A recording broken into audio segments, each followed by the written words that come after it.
Syedaralun kejanggalan demi kejanggalan atas kasus tewasnya Brigadir J di rumah dinas Kadif Propam nonaktif Irjen Verdi Sambo mulai terungkap.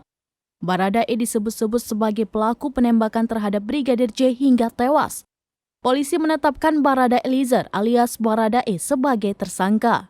Kasus yang sudah berjalan nyaris sebulan itu menetapkan Baradae dengan pasal 338 Kitab Undang-Undang Hukum Pidana atau KUHP, junto pasal 55 dan 56 KUHP dengan ancaman hukuman penjara 15 tahun.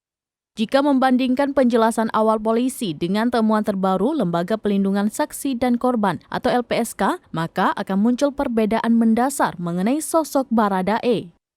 Menurut versi awal penjelasan polisi, Baradae disebut seorang jago menembak.